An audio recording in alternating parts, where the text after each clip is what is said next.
জাতীয় সংসদ নির্বাচনে আপনার দলের ইশতেহার ওইটা নিয়ে যান জনগণের কাছে, নির্বাচিত হয়েছে পার্লামেন্টে করেন। এই জায়গাতে সবচেয়ে বড় পলিটিক্যাল অর্গান কি? বিএনপি বা সবচেয়ে বড় পলিটিক্যাল পার্টি।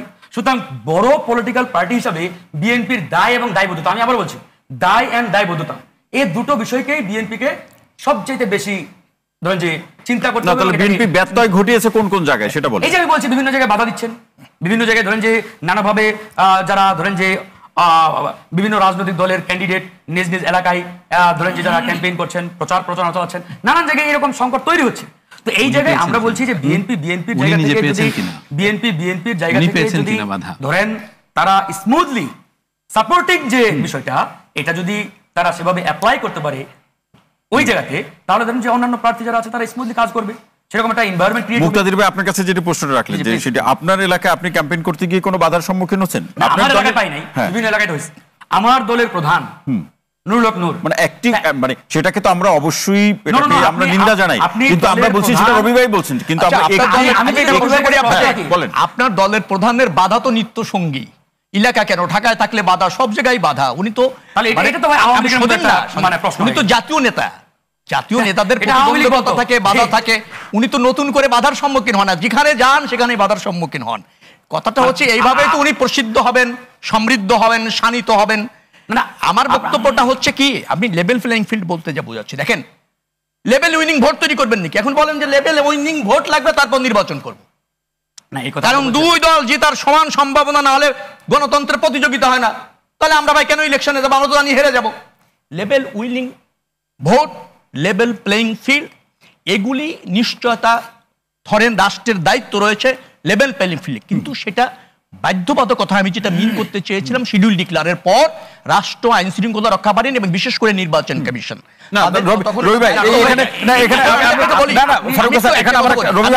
আপনার কাছে আমার প্রশ্ন সেটি হচ্ছে যে এই যে বিপিন সরাসরি আপনাদের স্থানীয় বিএনপি নেতাকর্মীদেরকে তিনি দায়ী করেছেন, আপনারা কোন একটা ব্যবস্থা নিয়েছেন দলীয়? কেন এখন তো এরকম ব্যক্ত করে ঘটেনি, একটা লোককে দীর্ঘ সময় ধরে অবরুদ্ধ করে রেখেছে বিএনপির কোন লোকজন। আমি বিপিনের যে বক্তব্য, জি ভাই আমি আপনার কাছে ফিরছি ভাই, কি বলে সেটা শুনি। বিএনপির ওখানে শক্ত অবস্থান রয়েছে। কেউ কেউ মনে করে, আমি ফ্রাঙ্কলি এবং অনেস্টলি স্পিকিং, যে নুরুল হক নুরু সাহেব হয়তো জোটের হয়ে ওখানে নির্বাচন করতে পারে, আমাদের জোটের। আপনারা তো আগেই তাকে চিঠি দিয়েছেন, প্লিজ শুনুন। জি বলেন। বাট বিএনপির ওখানে স্ট্রং একাধিক শক্ত প্রার্থী রয়েছে, তারাও মাঠে আছে, যেহেতু বিষয়টা একেবারে নিশ্চিত না। যার যার মতো করে মাঠে জনসংযোগ করছে, সভা সমাবেশ করছে। সেখানে একই এলাকায় সমাবেশ হওয়ার ফলে দুইজনের মধ্যে উত্তেজনা দেখা দিয়েছে এবং সেখানে নুরুল হক নুরুর, আমি তো গাড়ি বহর দেখেছি যেভাবে নুরুল হক নুরু আসছে এবং সেগুলোতে যেভাবে ভাইরাস হচ্ছে যে নুরুকে প্রতিরোধ করতে পারে এমন কোন শক্তি পৃথিবীতে জন্ম নেয় নাই। হাজার হাজার মোটরসাইকেলে নুরুকে আসতেছে। এখন নুরু কোনো জায়গায় একটু বাধা পাইলে দোষ, আর নুরু যেখানে অবাধে চলে অন্যান্য রাজনৈতিক দলকে বা তাদের সমাবেশকে সেখান থেকে ভণ্ডুল করে দিতে পারে, সেখানে দোষ না। এই অভিযোগ করা মানে হচ্ছে বিএনপির উপর দায় চাপানোর চেষ্টা আর নিজেদের রাজনৈতিক দৈন্যতা। ফারুক হাসান। ধন্যবাদ রবি ভাই। দেখেন, আপনি যে বিষয়টা বারবার সামনে অ্যাড্রেস করার চেষ্টা করছেন, এটা আসলে আমি মনে করি আওয়ামী লীগের মতো একটা অবস্থা, যে নুরু তো সব জায়গায় বাধা পাচ্ছে। What is this? না, আমি ইতিবাচকভাবে দেখছি। আওয়ামী লীগের আমলে আমি ফারুক হাসান 22 বার হামলার শিকার হয়েছি। এই যে আমার কপালে দেখছেন এখন সন্ত্রাসীদের অস্ত্রে আঘাত, আপনিও আশা করি অসংখ্যবার হামলার শিকার হয়েছেন, জেলে গেছেন, রিমান্ডে গেছেন। এখন আমি যদি সেই বিষয়টা অ্যাড্রেস করি, আপনাকে হিউমিলেট করার চেষ্টা করি, it's not a good sign for democracy.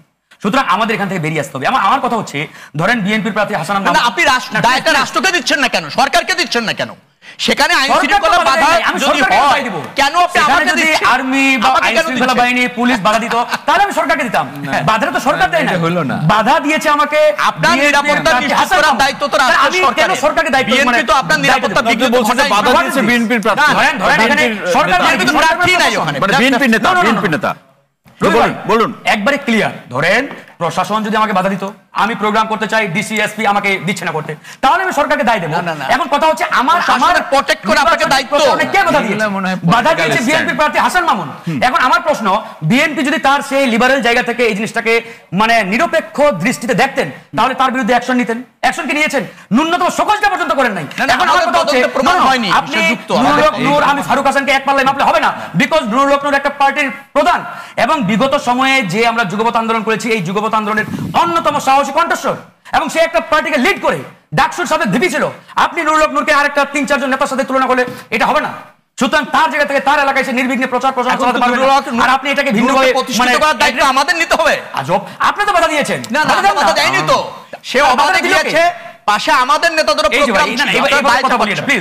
এভাবে কথা বলেন না, আমি জেনে আমরা শুনেন, আমরা জেনে বলছি, আমরা পরিশীল এবং পরিশীলিত পরিমার্জিত আচরণ বিএনপির কাছ থেকে প্রত্যাশা করছি। বিকজ আপকামিং পাওয়ার হিসাবে, পাওয়ার পার্টি হিসাবে বিএনপি যেহেতু ক্ষমতায় আসার সম্ভাবনা রয়েছে, সেই জায়গা থেকে বিএনপির কাছ থেকে এই ধরনের আচরণ, এই ধরনের বক্তব্য কোনোভাবেই আমরা প্রত্যাশা করি না, এটা কাম্য নয়। এবার আসেন, এই যে আমাদের সংস্কার নিয়ে ইত্যাদি ইত্যাদি কথা হচ্ছে, এখন আপনারা বলতেছেন যে সংস্কারের বিষয়ে সবগুলো দল শতভাগ একমত হবে না, ইটস ট্রু। এখন কথা হচ্ছে মেজর কিছু পলিটিক্যাল ফান্ডামেন্টাল আপনার পয়েন্ট আছে যেগুলোতে অবশ্যই আমাদের সবগুলো রাজনৈতিক দলের একটা মেজর কনসার্ন নেওয়া জরুরি। যেমন ধরেন, একই ব্যক্তি 2 মেয়াদের বেশি প্রধানমন্ত্রী থাকতে পারবে না, এটা কিন্তু বিএনপিও আগে এগ্রি করেছিল। এখন তারা হঠাৎ করে এসে এটাতে বলছে পরপর 2 মেয়াদ। তা আপনারা এখান থেকে মানে এখানে ইউটার্ন নিলেন কেন? না আমরা প্রথমেই আপনি জানেন না, ফ্রম দ্য বিগিনিং থেকে আমরা তাই আমি যতটুকু জানি, যাই হোক, এটা আমার হয়তো ভুল শোনা হতে পারে। আমি আসলে 31 দফা মানে প্রণয়নের সাথে আমি নিজেও যুক্ত ছিলাম, আগে 10 দফা ছিল, এটা আমার ভুল হতে পারে। এবার আসেন আমাদের এই যে সাংবিধানিক council, NCC, national constitutional council, এটা নিয়ে আপনাদের অনেক আপত্তি, অনেক কথা রয়েছে। এটা হলে অসুবিধাটা কোথায়?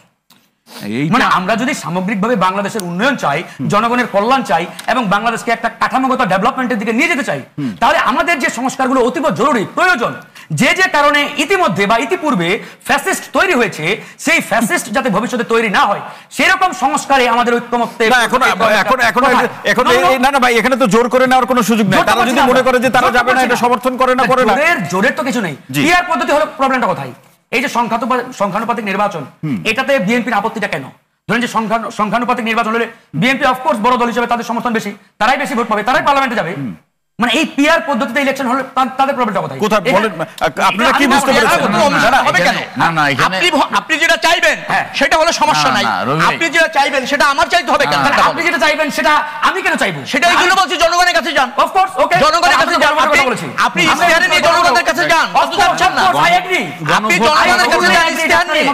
গণভোট চাই আসলে কতজন মানুষ, গণভোট যে কতজন চাই এটা আপনি কেমনে বলতেছেন? আপনি ওইটা ইস্তেহার নিয়ে জনগণের কাছে যাচ্ছে। গণভোট চাই এটা বললো, বিএনপি কি গণভোট চাই? না আমরা কেউ চাই না।